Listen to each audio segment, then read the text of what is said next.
Everyone on this nice rainy day, Yes. springtime, so we should expect rain, right? First order of business is approval of the minutes, April meeting. Second. Motion moved in second. Any discussion, questions, concerns, changes? All those in favor? Aye. Turn over to Janet. Thank you very much. Good morning, everyone. For my report, the May 1st pension gross payroll. For both the town and the fire department, it was the same as April. We had 99 retirees for a gross payroll of $161,556. We have 100 participants with one QDRO spouse. For the fire department, we have 38 retirees. Gross payroll is $16,799. We have 39 total participants with one QDRO spouse. For our pending retirements and updates, past fire chief Vernon Scow will retire. His pension will start next week. Robert Vanderhorst will retire June 1st. And George Tasillo, middle school custodian, will retire on August 1st. Chief Sparrow will retire September 1st with 35 years of service. And his pension benefits commence on October 1st. And about a week and a half ago, I learned that one of our retirees had passed away. Rona McCarthy was a librarian assistant for the Acton Public Library. She had 27 years of service when she retired in 2002. Excuse me, Janet, don't you have a policy of sending a note to our pensioners when they pass away? Yes, Thank yes, you. that was done, and I'm working, she was one of the retirees who still had a life insurance benefit, and I'm working with the family to process that. Thank you. For our active employees in the DB and the DC plans, as of the payroll on May 9th, the defined benefit pension plan has 27 contributing police officers, 20 contributing town employees, and 20 contributing Board of Ed employees, for a total of 67 participating employees. The defined contribution retirement plan has 46 town employees and 30 Board of Ed employees, for a total of 76 participating employees. And 78% of the DC participants are electing the additional employer match. That's 87% for the town and 63% for the Board of Ed.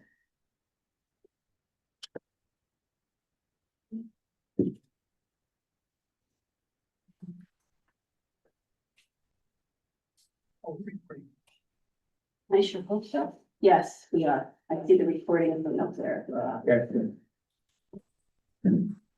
Okay, any questions or comments for Janet?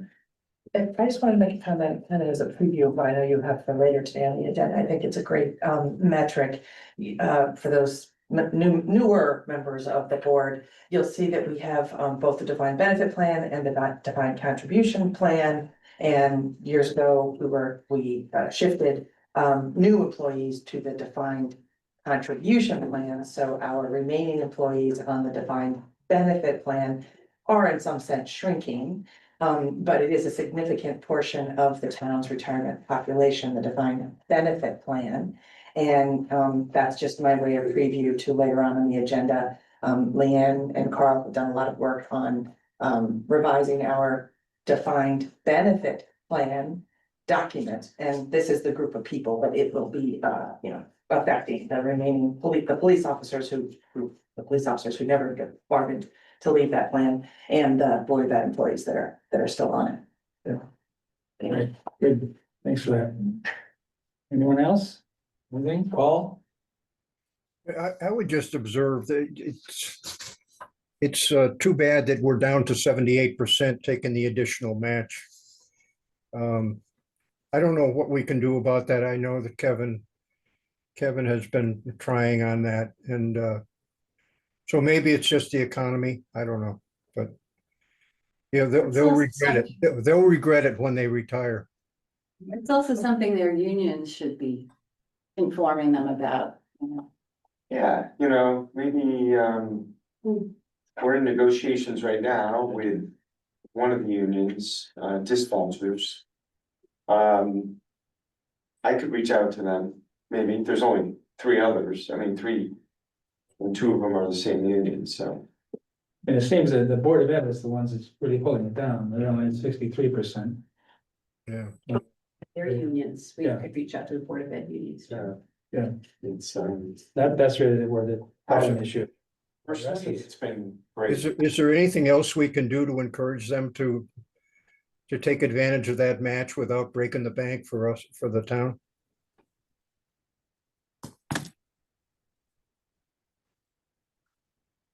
Not sure what it is. So, yeah, I think one of these, we had a lot of success, I feel like the last time we had an educational event, so maybe just targeting, the Board of Ed employees. We could do it just an educational event specifically for them. That's a great idea. In the past, we have done special education events just for the police department. Yeah. So we've done that for the past 3 years.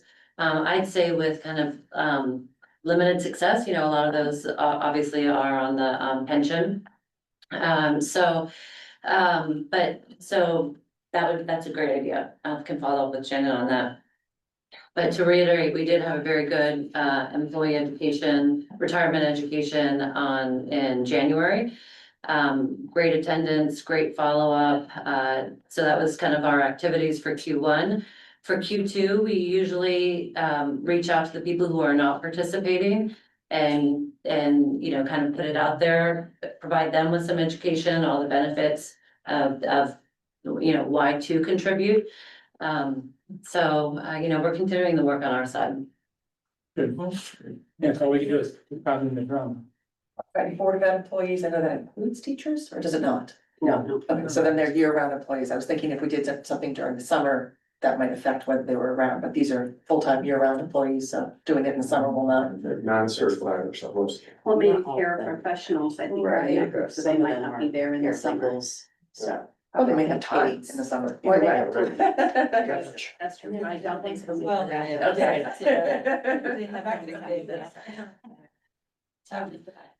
Now, one thing on the good side, I'll just say is because the 401A is so, with the mandatory 5% withdrawal and then the 5% match, I mean, right there, that's 10%, and that's a great benefit. I mean, that is a really great benefit that the town provides everyone in the 401A, so.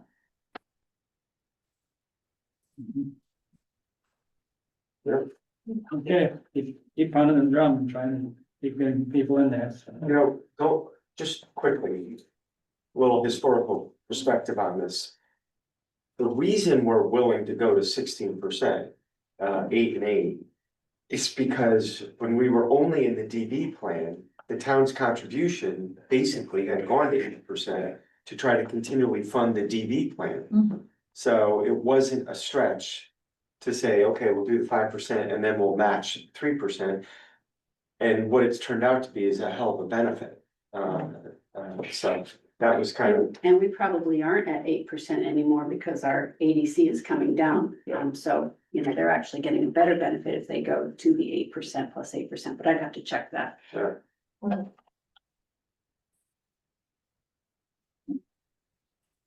Okay, we're Kevin.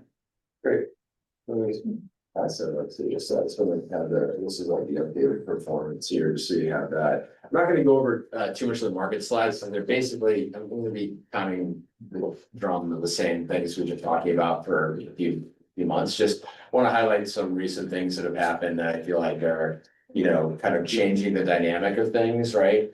The first is obviously rates, right? There was a very bad 20-year treasury auction yesterday, rates really jumped up. And now basically the service cost on government debt right now is going to exceed the defense budget, basically, in the foreseeable future here. Not really great for obviously credit spreads, refinancing for corporations, refinancing for non-public companies. One of the big concerns right now that I think is kind of making the rounds is that, during the great financial crisis, the banks were over levered, right, to certain loans and things like that, and that created a big problem within the financial system that obviously the Fed and the government had to address.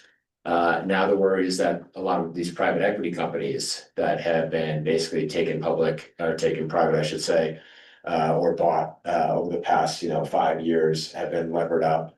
And the debt cost is getting, more expensive and more expensive, right? And a lot of the things that are happening right now are hurting smaller businesses, tariffs, legislation, things of that nature, rather than, larger corporations, which are also feeling a little bit of the pain. So private equity might be something that is a, bubble, I guess you could say, or some sort of concern that might be a systemic risk within sort of, the financial realm. Good news is obviously we don't have any exposure to that. Bad news would be that, even a credit event there would certainly send rates and lending and things like that. Credit spreads would certainly wide out a lot. The second thing is, I talked about Tale of Two Cities being the end of last year and the beginning of this year. Now it's really a tale of two cities of, overseas versus US. Here in the US, we have a lot of inflationary pressures coming in, okay? Tariffs, the budget deal that was just passed, right? Tax cuts for the rich, or I should say, those making, it's like $400,000 or more are gonna see tax cuts, salt tax increase, which is great for Connecticut. But again, not so great for the budget. And then this is going to add a lot of deficit, right? So one of the things that Trump came in for was saying he wanted to try to reduce the deficit. That's certainly not going to happen. And I think that's one of the reasons you're seeing now an interest rate premium go on treasuries, right? Because it's basically counter what he was promising coming into office. Overseas, you're seeing a completely different story kind of play out, right? The Bank of England actually cut rates last month. And there's stimulus packages going on over there because Germany just passed a big stimulus package where they're going to basically build new infrastructure, put more money into defense, because obviously the money that the US was giving NATO, that's been obviously cut back a lot, and they have to kind of, stand on their own 2 feet, for lack of a better term, but they have to put more money into their own economies. So that's basically kind of what happened, I'd say, after the great financial crisis here in the US. So you have sort of like more deflationary pressures over in Europe and, developed Europe especially, and more inflationary pressures here. And then you also have obviously, supply chain concerns that a lot of the corporations have been talking about in terms of, how the tariffs are going to affect their bottom line. Guidance is still very, very weak, if not, non-existent in a lot of these corporations. So we're still very concerned about earnings and where they're going. You can see that the earnings are certainly being revised down. And because of the kind of the recovery we've had here, valuations are back above, 20 times earnings in the S&P 500. So these are all things that sort of, I think, keep us up at night. But the rate thing is really a big deal, because if you remember about a year ago, one of the themes that we had talked about a lot was, extending duration in the bond portfolio, right? And we were very sort of methodical about it. We didn't really go too aggressive. We've actually decided, over the last 2 months to reduce duration, right? So duration now we've decided to put more into the short-term corporate bond ladder. Because, again, long-term rates have really gone up. Just the 10-year treasury, which was basically just, a few months ago around like 4.15, 4.20. It's at 4.61 this morning. The 20 years over 5%, the 30 years over 5%. Not a good situation for, US government debt, not a good situation for small cap companies, or, companies that need to refinance on a shorter cycle, and not even a good thing for large cap companies that have had longer duration, rates stay higher for longer. Fed is still saying that they're going to, keep rates high. That's probably the right thing to do. You don't want to have more inflationary kind of pressure. And then you're seeing a lot of, worries about stagflation, especially in the back half of this year. So with that, I want to be, again, more defensively postured. It's kind of the way that we've been for a long time. It's helped this year. And then one of the things that, after Becky goes through some of the performance, we're going to talk about some managers that we want to have with the new IPS ranges and things like that we would like to add. All three of them, I think a little bit more on the lower volatility conservative side, all a little bit different. I'll go through those. But any questions about what's going on in the economy and then how we have the portfolio position? I just have a Kevin, sorry, go ahead. quick question on because I'm such an income hog, but I was looking at the reports. And it looks like for the next 12 months, estimated income is significantly lower than it was for 2025. Like 2025, 1,065,000, and then for the next 12 months, it looks like 692,000. Am I reading that wrong? Yeah, so I think that the income is the cash flow from, the stocks and the stock dividends and interest. Right. And where do you see the 1 million figure, just so It's on I want- page 4 of the town report. page 4. Let's see, I just want to make sure that we got that. That can be the last 3 years, maybe, or, page 4. Yeah, so that's the 692,227. That's actually, I'd say we've been in sort of the low 6, high 7, or low 7s, high 6s for a while in terms of income. I don't think we've ever been over $1 million in income. That might have been total return that you were looking at somewhere.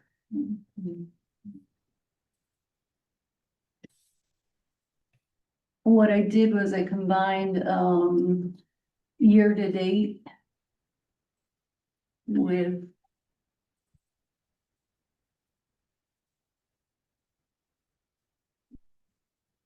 Just trying to see, were you looking on page 8, maybe? page 4.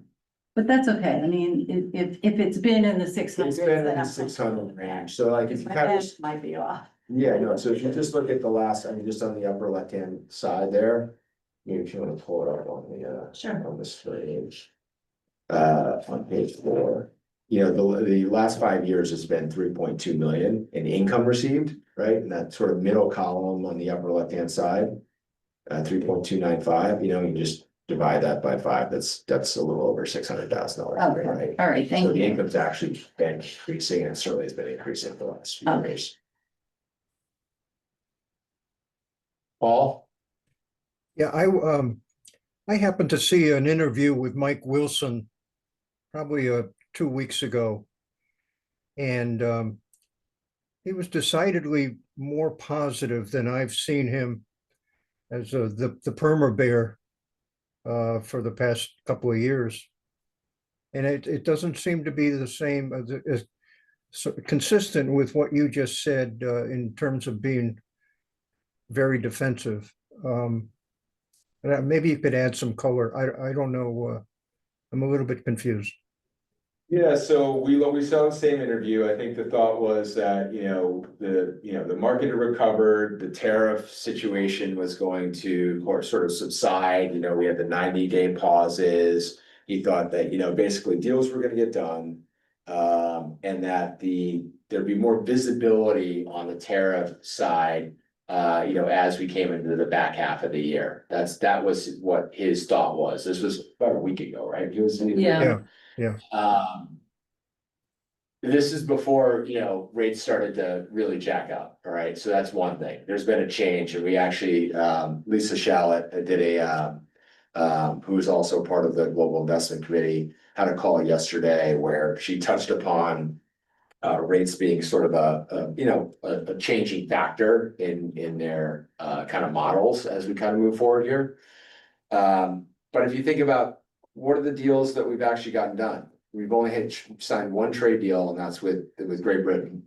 And all the others are just pauses. We have actually no real trade deals to speak of. Okay, yes, it's certainly come down a lot from the astronomical, figures that we saw before. So it's not going to be, catastrophic, but it's still gonna have an effect to bottom line of earnings. And I think like what you're seeing from just the corporations, okay, you have Target saying this is gonna be a problem. You have Walmart saying it's gonna be a problem. You have Nike saying they're gonna raise prices. This is not positive. So I think that he was positive more so on the trade sort of negotiation and how that might stabilize earnings. But again, higher interest costs are gonna be a negative for earnings as well. Surplus on the debt is gonna be a negative. So I think that's something that's really changed in the last week. And as we know, with how things have gone this year, every day there's some sort of new news or challenge or something that we're doing. So I would expect him to come out and say something, in the next few weeks that he's gonna be a little bit more measured. And to be just frank, he hasn't had a pretty good track record with, his calls and him turning bullish might actually mean that I would be even more conservative.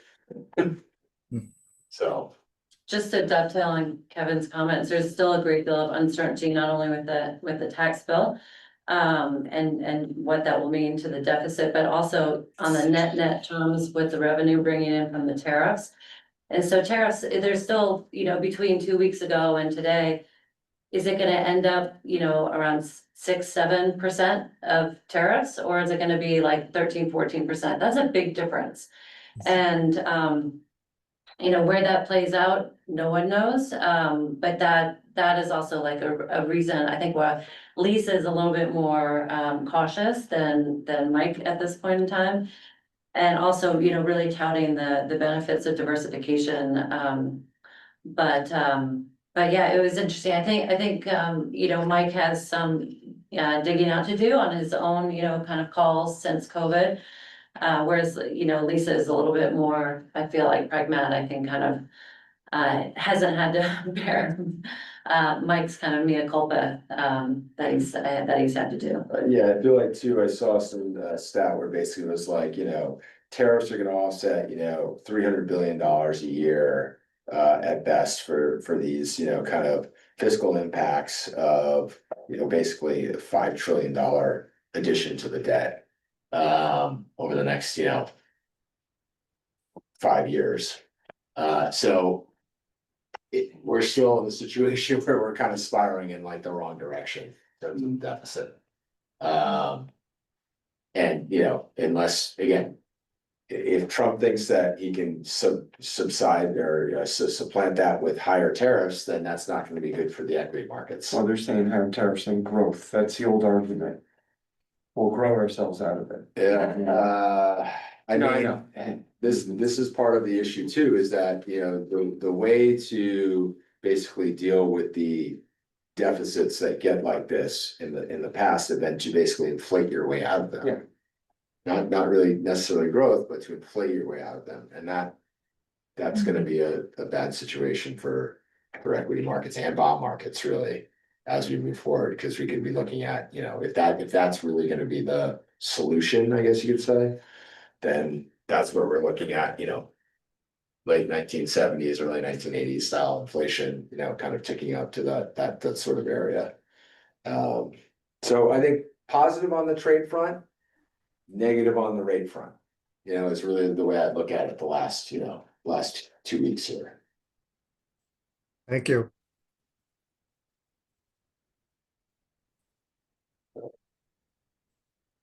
Reports? Sure. Just- Yeah, go ahead. Oh, yeah, just I passed around here just so you can see this month. How we've done month to date of 4% net of fees versus the IPS at 359 and the 60/40 at 355. So we're performing by 45 basis points. Fiscal year, at 7.66 net of fees. So still above our assumed rate of return. And if you go back 12 months, 3 years, 5 years, above the assumed rate of return. So even with all the craziness that's going on, so far so good. We got a little over a month left of the fiscal year, which is like crazy to think of how fast this has gone, right? But so far, looking like we're gonna come in, in terms of our target rate of return, maybe even a little bit higher, which would be just, again, great for the ADAC, great for the funding ratio of the pension plan. And that's really, what we're striving to do here, so. Well done. So we can just look at what's on the screen in the top left-hand corner. And you'll see the custom period, the total ending value of 27.767 million for the custom period. And it is kind of interesting to note, looking at the lines above it with, the net contributions withdrawals, just under $1 million. If you look at the total income received, far outpacing the appreciation depreciation. And so you take those together, it about equals the net withdrawals. And so you can see we're about flat over the custom period in terms of market value. But it's really having that total income received has been really, really helpful in like a period such that we're seeing right now. If you look over the past, 5 years, starting at 21.7 million and then ending at 27.7 million. Tremendous growth that we've had in the market value of the portfolio. Obviously, a great deal of the appreciation comes from the appreciation, but also, again, 3.2 million on the total income received. So just, another great, just showing how important that can be, especially in a year like we've had, or the custom period that they're having this year. If you look at, over the past 5 years, again, the past 5 years column, the return gross of fees is beating the benchmark. And then, for the custom period, we're a little bit below the benchmark. But holding in there, and again, feeling really good about that. Going on to the next page. You'll see for the past 5 years, we're still, the portfolio in the blue circle is very, very close to the benchmark.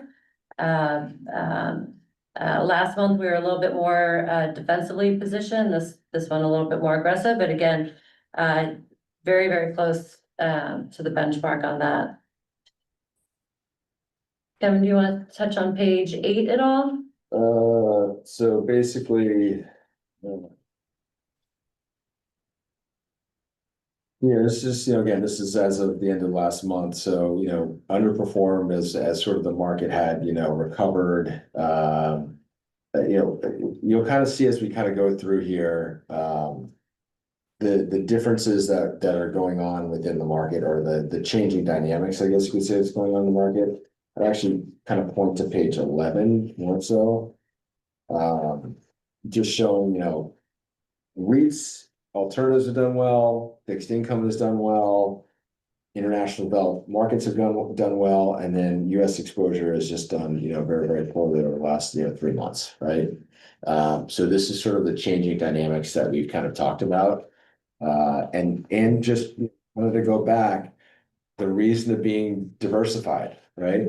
Okay, again, just going back to why we're international, why we're in EM, they were not contributors to the portfolio over the last few years. We are well aware of that, but they are certainly contributing now.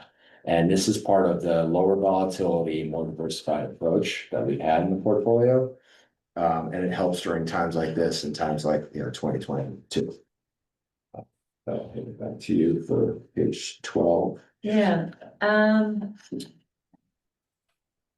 So again, for the custom period, if you, the corporate bond ladder has done really well. The year to date on the equities is hanging in there, both on the custom period, year to date, custom period, month to date. Again, feeling really good about where the bonds are. And then the Boyd Watterson, You know, those are outperforming, you know, those basket of securities outperforming on that end. If we go down to the page 13, is there something else you want to touch on that? I would say, again, we were sort of like, I'd say about $3 million each on the short-term bond ladder and Boyd Watterson a few months ago. And as you can see, we put more into the short-term bond ladder to reduce duration here as rates have certainly changed over the last, two months especially. So while, this as of last month, shows a little bit of underperformance to the intermediate maturity bonds. My expectation would be that, for this month, you're going to see a reversal of that, where the short-term bonds are actually doing a lot better. Looking at the next page for the individual managers for the custom period, again, the large cap value and the large cap, not performing as well, even if you look at all the US equities similar that we see in the previous slides. As to the international equities, Schroeder's outperforming on the custom period to the international, also on the emerging markets, and also very interesting on the high yield. And so even high yield debt, doing better than the US equities.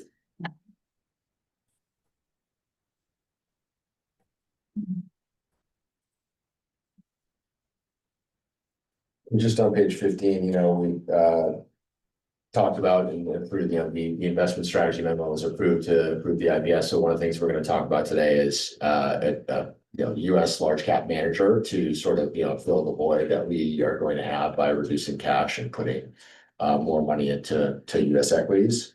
So any other questions on performance or the portfolio before we move forward with that? Anyone? Okay. So he's gonna bring up like Boston and Davis and London. So I put three of our Morgan Stanley kind of performance. This is our global investment manager analysis performance reports in the handouts. The first one is Boston Partners Large Cap Value. The second was Davis Large Cap Value, and the third one is the London Company Income Equity. Just want to give you kind of a sense of different styles within the same sort of style box. Okay, Boston Company is more, I'd say, your traditional value. Okay, they're really looking for companies that are trading at reasonable valuations relative to their peer group or relative to their to the indices that they benchmark against. They're much less concentrated. They're more, I'd say, evenly diversified across sectors. And they have, I'd say the highest, Sharpe ratio, which is again, like the term per unit of risk, out of the three managers over the past 3 and 5 years. Davis, large cap value is going to be more concentrated. So their top 10 positions are going to be about 50% of the portfolio.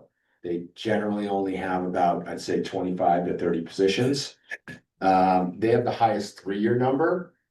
So they basically take, they look for companies that are trading at real discounts to what they feel like the intrinsic value is, and then decide to weight them sort of appropriately towards the different, I'd say, discounts that they have within there. So you can kind of see, their top holding right now is actually Berkshire Hathaway. But they have a little less, I'd say, diversification across sectors. They certainly will take bigger sector bets and bigger bets within different companies. And then the London Income Equity is really dividend focused. So they're looking for companies that have secure, reliable, and growing streams of dividends. And they're looking to grow those dividends anywhere from, I'd say, 2 to 4% per year compounded. And they have the highest, basically, highest distribution rates that add to the cash flow that we have in the portfolio a little bit more. And then also have the highest year-to-date return in terms of 2025 out of the three different managers. I'm sorry, Kevin, I know you gave the preview, but I didn't understand the context until I saw the 3 options. Yeah. Why are you looking at 3 new options? So I'm gonna suggest one. I just want to make sure that you all have sort of like different, flavors. This is what we've done before when we've talked about either adding or removing managers in the portfolio, is we want to give you different choices.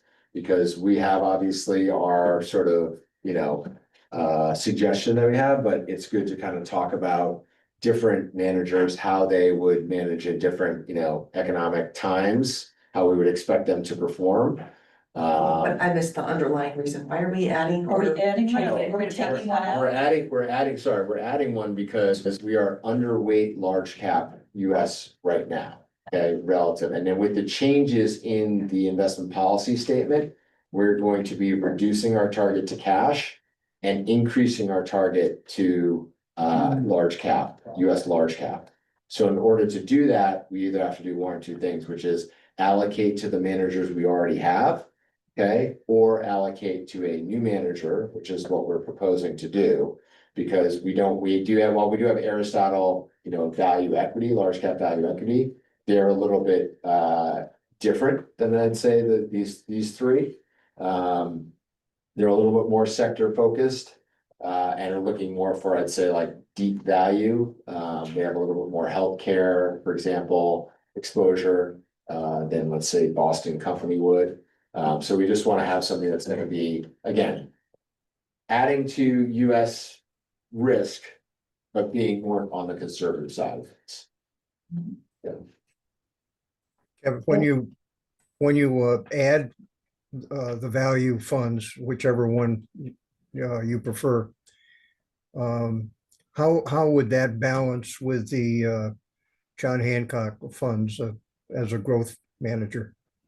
Yeah, so that's the thing. John Hancock is really more, I'd say, core, to be honest with you, but they can go between value and growth. I'd say that Right. they've been certainly more on the growth side the last few years. Right.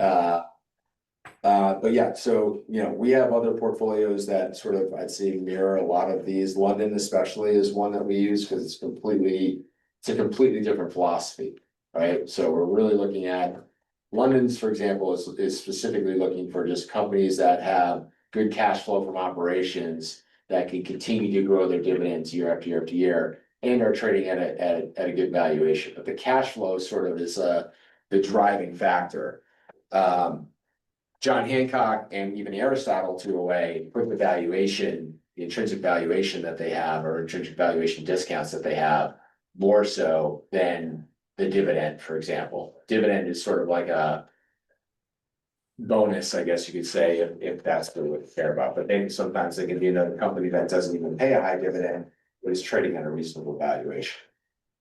So either way, whatever three that we put into the portfolio is going to lower the volatility of the portfolio on the US equity side. We're not looking to add a growth manager that's gonna have a, 1+ volatility. I think the highest volatility that we have is Davis, and they have basically it's like a 17 vol over the last 3 years. London is the lowest vol, it's got about a 15.5. So not that much different, but certainly a lot less volatility than John Hancock. And so what's your recommendation? So my recommendation would go with Davis, large cap value. Again, concentrated, not gonna be the most conservative, but going to be, more conservative than some of the managers that we have here. And it's gonna give, I think, an opportunity for the portfolio to see, more, I'd say, absolute return growth. Is what we've been doing is moving a lot of the portfolio again to bonds, and the bonds are giving us more income right now than a lot of the stocks. One of the things that, London's dividend is around like 2.3% right now. So I'm kind of like the low end, I'd say, where we've seen them over history.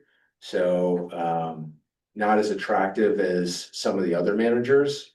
And I'd rather be in something where I feel like there could be a lot more long-term potential growth than just, dividend growth as we go forward. You don't think that London's dividend growth will go up? I think it will. It's not that it won't go up, but the way that the yield works is basically like the dividend that you pay divided by basically the kind of the price of the stock. So the lower the price goes down, the higher the dividend yield goes up, even if you're paying the same amount of income, right? So we could have a higher yield at a lower price point, but that doesn't mean that the income's gonna keep, keep going up. Again, income's probably gonna go up, again, 2 to 4% per year on London. They've done a good job, but when things shift a little bit, they're gonna be a laggard. They're gonna be another laggard. And so I kind of want to, toe the line between being too conservative, which I feel like sometimes the board is a little, Vocal about it. vocal about, exactly. But don't want to be too aggressive either, because I feel like we're at a point in the cycle here where, we want to add to high quality companies that we feel like can, sustain different shock systems. For example, Berkshire Hathaway, okay? Like, for all the change that's going on there, they have a gigantic cash pile right now, right? Mm. And it's 8% of the Davis portfolio. So that's a company that we feel like if there is a downturn, they will be able to take advantage of, buying companies at very, very cheap prices, which will and hence, make it so that their expected future return is gonna be a lot higher, right? If the economy does well and everything is, much better than expected, then we expect the companies that Davis is in to do very, very well. So. Did you pick Davis as the manager? Mhm. I'm sorry. Yeah, Davis. Yeah. Davis is my suggestion, but I open it up for discussion. Davis is my suggestion, but I open it up for discussion. Here's what Paul thinks. So Aristotle is a sector focus and Davis is a concentrated. More concentrated, more stock. Value, are you doubling up on concentration? No, Make that point. yeah, so Aristotle is more, I'd say, sector concentration, whereas Davis is more stock concentration, right? But the concentration in and of itself versus market moves. So, it's a different overlap of sectors, right? Like, it's like, for example, Davis has more financials, okay, than Aristotle does. Aristotle has more healthcare than Davis does.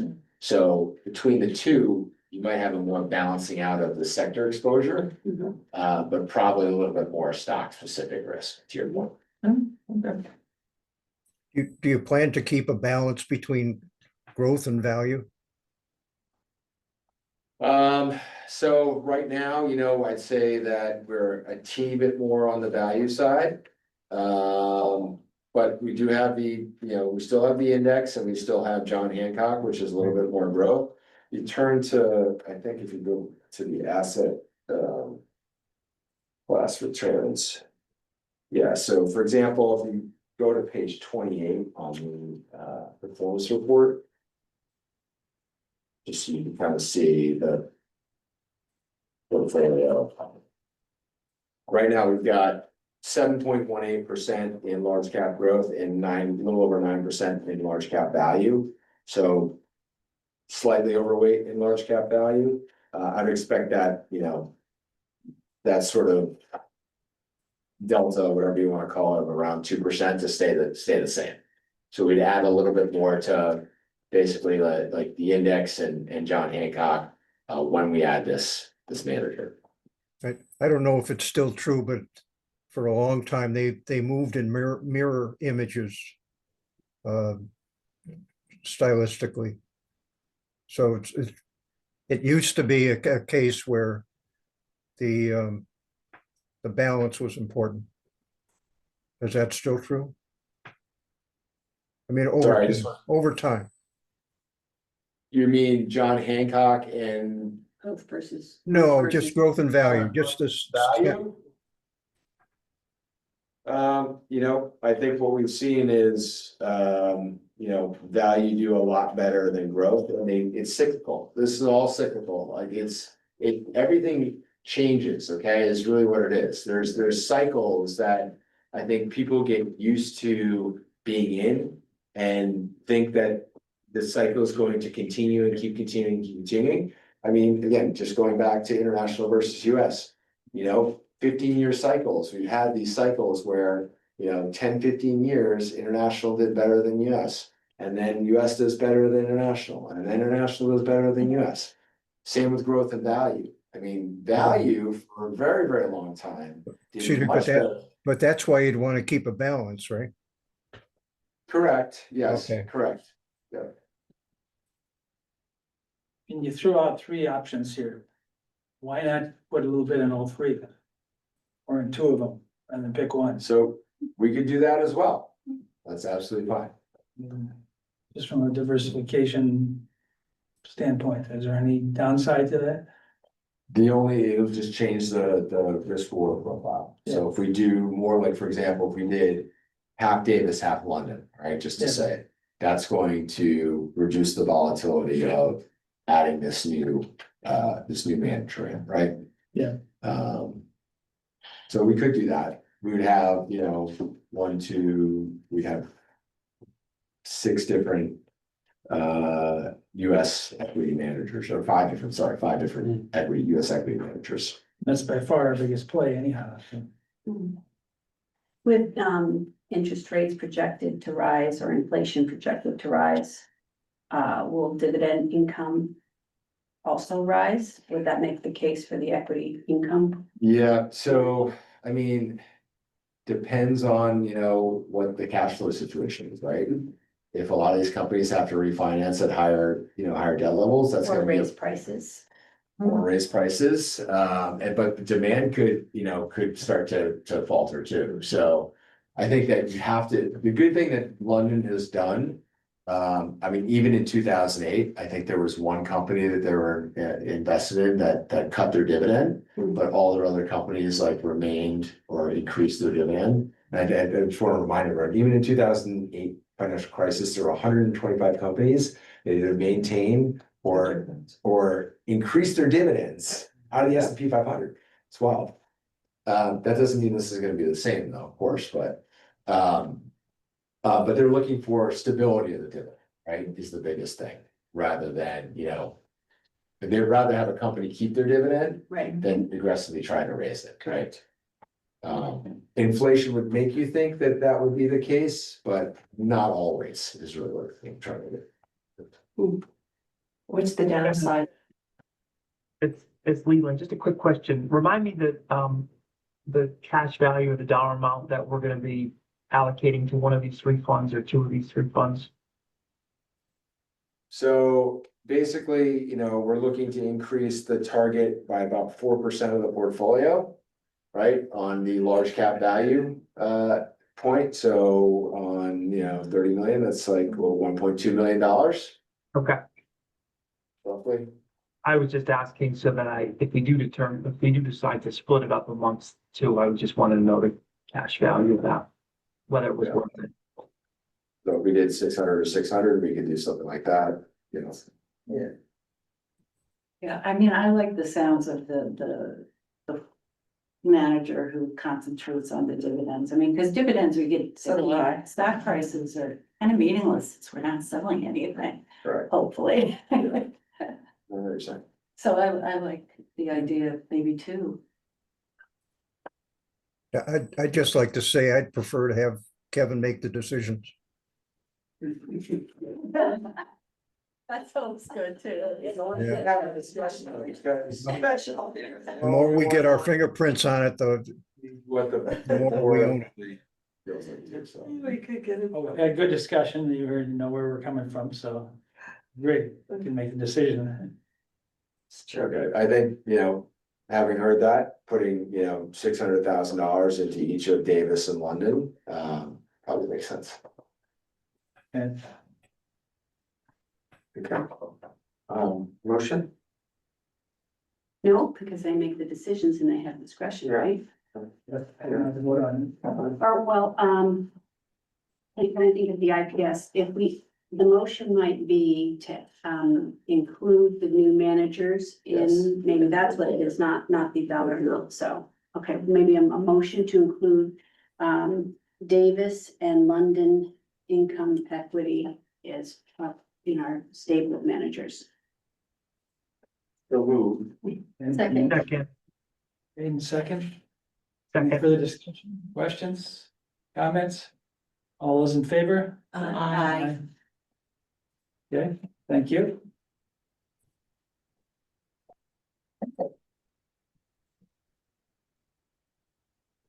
Anything else, Kevin? Just, we're just gonna go over the 457 and 401A quickly.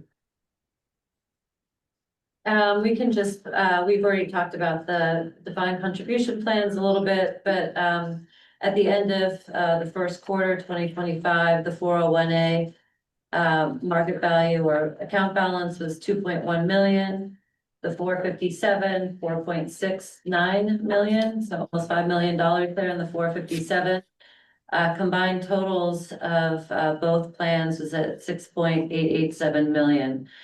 Some of the numbers below, in terms of, the actives that are contributing, Janet had already gone over. You can see that full, of course, everyone in the 401A, contributing the 5%. And then, the 79 out of 103, so about, almost 77% contributing, with an average participant balance. And that's also kind of a little bit of a good news there. It's a really high balance, $37,000. That's an average. And then it's also kind of good to note that you look at employees with a balance. So there are 89 employees with a balance. So maybe they're not contributing at this time, but they have contributed in the past. And we have seen that where there's been a decision not to contribute for a little bit and then to contribute again for whatever factors is going on for that individual. The next page is, it's just good to see it, the numbers grow over time. So we can see, back when we first started managing these plans in September of 2021 to now, the assets have grown, obviously by market values as well as all the contributions that employees are putting into it. Can I ask what's probably, my job here is to ask the stupid questions. Why is it that the 457 plan value is so much higher than the 401? Like that's the contributions. 457 has more potential contributors because the 457 is open for people who are in the 401A as well as who are in the pension.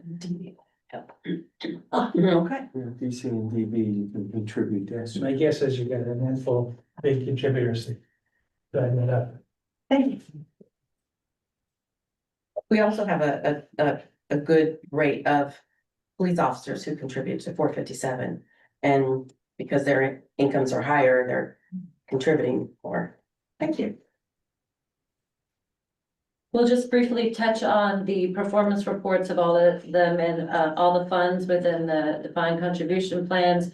And it's just to highlight all the work that's being done behind the scenes in terms of managing all the funds. And you can see here, these are the plan composition. And if you look at the target date fund, we still have about 44.8% in the target date fund, which is a great thing to see. A great option for participants as those are risk managed over time and kind of go on the glide path and becoming more conservative as people get closer to retirement. And the only other page I was going to touch on here is just all the monitoring criteria of the investments. So we go through this every quarter. As you'll remember from the past, there are funds that we have put on watch. There are funds that we have taken out and replaced with other funds. So there's quite a bit of due diligence being done behind the scenes. And currently here are all the funds and we have nothing that's on watch here. You'll see here the small cap growth last quarter does have is on watch, but that's only for one quarter. And we look to have any plan that we will or any fund that we'll look to replace that will be on watch for 2+ quarters. So we're good at the moment. Any questions? I don't think are any, but is there any movement for anything in the Congress to change any of this stuff? So there's still a little bit of change, with the Secure 2.0 kind of coming out, but in terms of New things, I don't know of anything right now. So I think the newest things were like, basically, if you hadn't contributed to a retirement plan, you could do like a super catch up. That's been one that's kind of been recently implemented. And then the biggest thing with the legislation that just passed was more so the the, whatever you want to call it, the child, basically, savings account that they Yeah. want to create. And give, basically, it's like it's not a 529, but yeah, $2,000 to newborns and have, their own investment account. Not so much on I think that's DC legislation. Nationally. Yeah. I haven't been following. We do have, kind of more policy oriented white papers on these types of plans, retirement plans that come out in the fall. And usually we share that with Janet and again, what happens between September and the end of the year could be something or nothing, but, we do pay attention to it. Good. And Any then questions? Yeah, just before we wrap up, I just want to say, next month, we're gonna do the cash flow study. So we talked about cash flow a little bit, with dividends and everything. So, get the latest actuarial reports from Becky and her team, and then we're going to, just go through the cash flows for the next 10 years.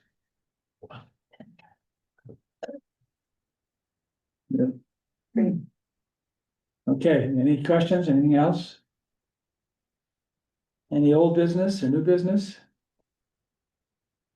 Just say one thing, I'm going to be resigning from the board for health reasons. This will be my last meeting, so wish you all well. It's been a pleasure working with you, and I'm sure the pension plan and stuff is in good hands. So, Thank you. So- Thank you so much. Thank you, Daryl. Yeah, Daryl, I was invited, I mean, many of you have heard the story, I was invited to the Lutheran church, right? On Great Hammock Road, they did an expansion of a community room, essentially, right? yeah, renovation, expansion, and stuff.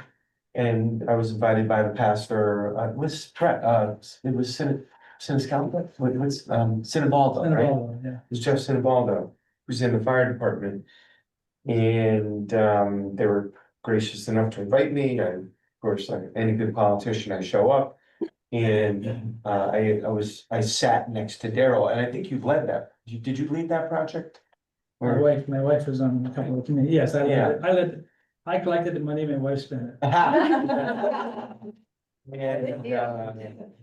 Fun. And I ended up just sitting basically next to Daryl at the same table and engaging in a conversation with him and learning a little bit about him. And then I'm like, unaffiliated voter, there's no politics here. And I was like, this person has to get involved in the town because there's so much value added with someone like Daryl. So I want to thank you very much for all you've done for this board, your leadership of the board. There's been a lot that's happened under your leadership, and I compliment this board all the time, all of you. Yeah. Think very highly of this board. But that takes a good chairman, and so thank you from the bottom of my heart for all you've done. How many years, Bob? I think it's been 8. Yeah. My goodness, Daryl, you've put your When I time in. retired, I said, I'm glad to have the energy and the time to give back. Well, I'm out of energy, so. Oh, Daryl, we're gonna miss you. Yes, thank you, Daryl, for everything. It's been a pleasure working with you from my position as well, but I'm sad to see you go, and especially under these circumstances. Somebody's going to step up to be chairman, so. So we can take that up at the next meeting. Yeah. We'll put an agenda out. So. Okay. Thank you. Thank you. All the best, Daryl. With that, I ask for a motion to adjourn. So moved. Second. In favor? Aye. Bye.